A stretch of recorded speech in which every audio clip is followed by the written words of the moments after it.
Praise the Lord. தந்தை மகன் தூய ஆவியின் திருப்பெயராலே ஆமென். என் அன்பிற்குரிய சகோதர சகோதரிகளை, இறை செய்தியாக இறைவன் நமக்கு தருவது மத்தேயு நற்செய்தி இயல் 10 இறை வார்த்தைகள். 1. இயேசு தம் சீடர் 12 தம்மிடம் வரவழைத்தார். தீய ஆவிகளை ஓட்டவும் நோய் நொடிகளை குணமாக்கவும் அவர்களுக்கு அதிகாரம் அளித்தார்.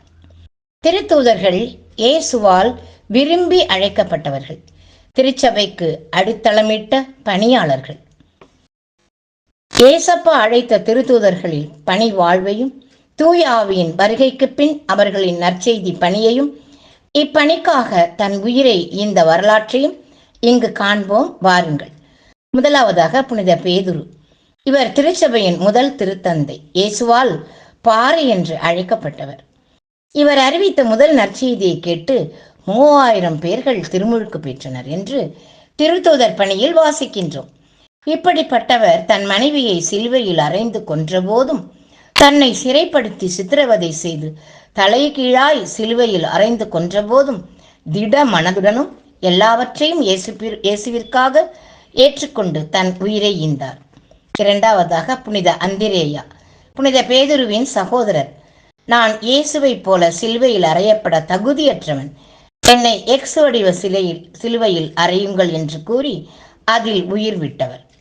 மூன்றாவதாக புனித செபதேவியின் மகனான யாக்கோபு. இவர் பல புதுமைகள் செய்து அங்கிருந்த மக்களுக்கு இயேசுவின் நற்செய்தியை உரக்க அறிவித்தார். பிரதான சங்கத்தினர் இவரை கீழே தள்ளி அடித்து ஏரோதின் முன்னிலையில் கொன்றார்கள். இவர் கிபி 42 முதல் வேத சாட்சியாக மரித்தார்.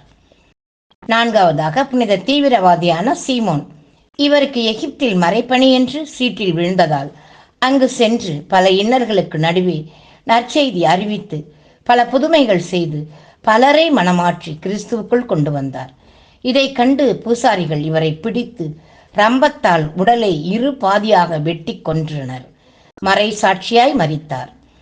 ஐந்தாவதாக புனித யூதா ததேயு. இயேசுவின் உறவினரான இவர் தைரியமாக பெர்ஷியாவில் சீமோனுடன் இணைந்து மறைபரப்பு பணியில் ஈடுபட்ட போது பல புதுமைகள் செய்ததால் இவரை கோடாரியால் வெட்டி கொன்றனர். ஆறாவதாக அல்பேயுவின் மகன் புனித யாக்கோபு. இவர் நல்ல ஜப வீரர். ஜெருசலேம் நகரிலே இவர் யூதர்களை ஓமைகள் கூறி புதுமைகள் நிகழ்த்தி மனமாற்றம் செய்தபோது ஆலயத்தின் உச்சியிலிருந்து கீழே தள்ளி கல்லால் அடித்து அவரை கொன்றனர். ஏழாவதாக புனித தோமா, நம் இந்திய நாட்டின் திருத்தூதர். நீரே என் ஆண்டவர், நீரே என் கடவுள் என்று கூறி பல கஷ்டங்கள் பட்டு இந்தியாவிற்கு வந்து நற்செய்தி அறிவித்து வல்லமையான ஊழியம் செய்து பல புதுமைகள் செய்து கோதுமை மணியாய் ஒப்பு கொடுத்து தமிழகத்தில் வேத சாட்சியாய் மரித்தார். எட்டாவதாக புனித மத்தேயு. மிகவும் வசதியான அரசு வேலையில் இருந்தபோது இயேசுவால் அழைக்கப்பட்ட இளம் வயதினர். எத்தியோப்பியாவில் ஆலயத்தில் நற்செய்தி பணி செய்தபோது எதிரிகள் வயதான இவரை பிடித்து எல்லோர் முன்னிலையிலும் இயேசுவை பற்றியா சொல்கிறாய் என கேட்டு அடித்து அவர் தோலை துடிக்க துடிக்க உரித்தார்கள். கல்லால் அடித்தும் துன்புறுத்தியும் அவரை கொன்றார்கள். வேத சாட்சியாய் மரித்தார். ஒன்பதாவதாக புனித பிலிப்பு.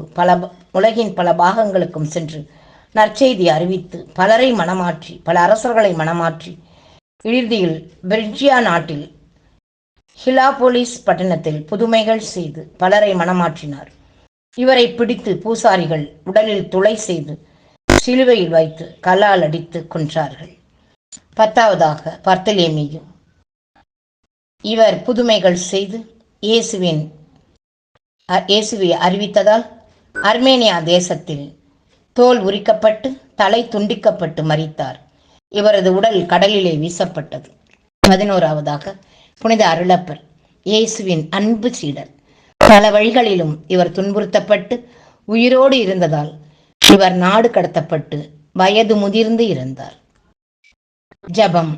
எங்கள் அன்பு தெய்வமே இறைவா, திருத்தூதர்களை அழைத்த நீர் எங்களை இவ்வுலகிற்கு ஏதோ ஒரு காரணத்திற்காக திட்டத்திற்காக படைத்திருக்கின்றீர் என்பதை நாங்கள் அறிந்துள்ளோம் அப்பா. இதை நாங்கள் அறிந்து வாழவும் உம்மையே பின்பற்றி வாழவும் உம் சித்தம் போல் எங்கள் வாழ்க்கையை அமைத்துக் கொள்ளவும் எங்களுக்கு வரம் தாங்கப்பா. ஆமென்.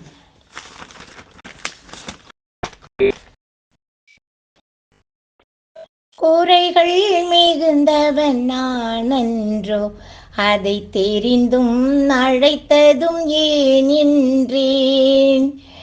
கருவில் இருந்து உன்னை தெரிந்தவன் நான், கருவில் இருந்து உன்னை தெரிந்தவன் நான். பின்வா என்று முன் சென்றார், பின்வா என முன் சென்றார்.